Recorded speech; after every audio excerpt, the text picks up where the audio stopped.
Et avec vous, Jérôme, ce matin, on va parler de... Allez-y, j'attendais.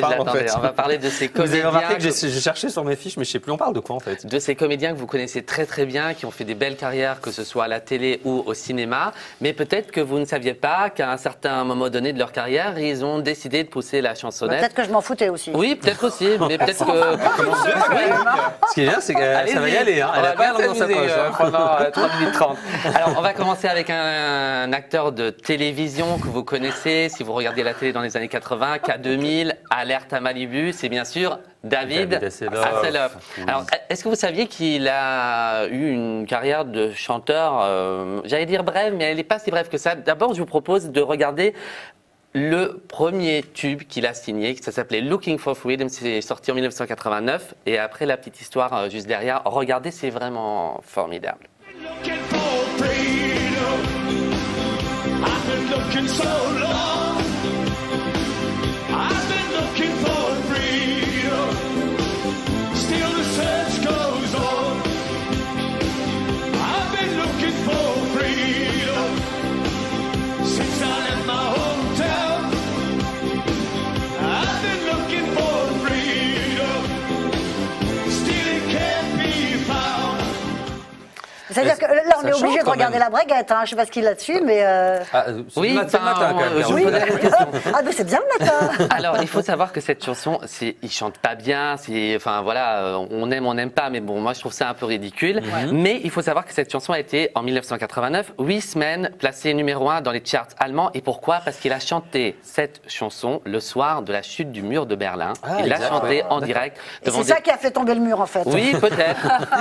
Alors, il faut savoir pour la petite histoire que jusqu'à la fin des années 90, avec la fin d'Alerte à Malibu, David Hasselhoff a eu une carrière de chanteur à succès en Allemagne. En Allemagne d'ailleurs, aux États-Unis on ne sait même pas que c'est un chanteur, et en Allemagne il a vendu quand même des millions de disques. Alors là, des millions? Des millions de disques. C'est vraiment, ça a été une star.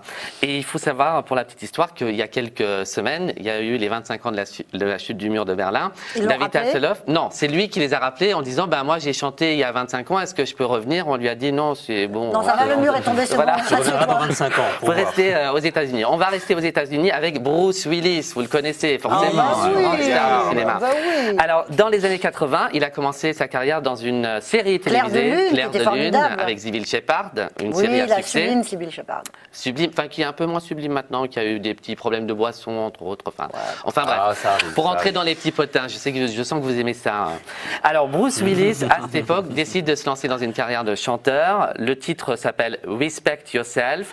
Il a été quand même classé numéro 5 dans les Billboard Awards charts, donc ça c'est pas mal.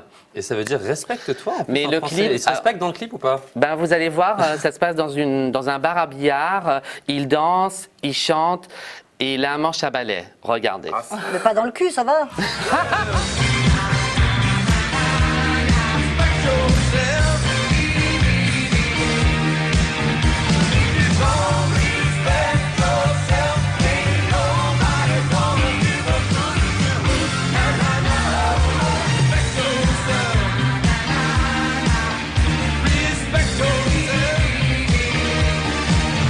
Moi, je me souviens très bien, ça. Ouais, c'est marrant. On aime bien, le gars va au bout du truc, il s'amuse, il s'éclate. Ça a fonctionné, ça?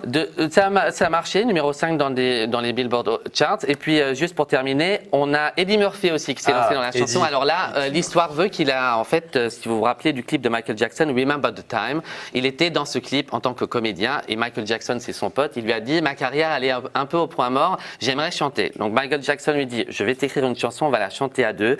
Le titre sort en 1999 et il s'appelle What's Up With You. Mais autant Eddie Murphy est nul dedans, mais Michael Jackson aussi. Donc ça a été la fin de la carrière d'Eddie Murphy du coup.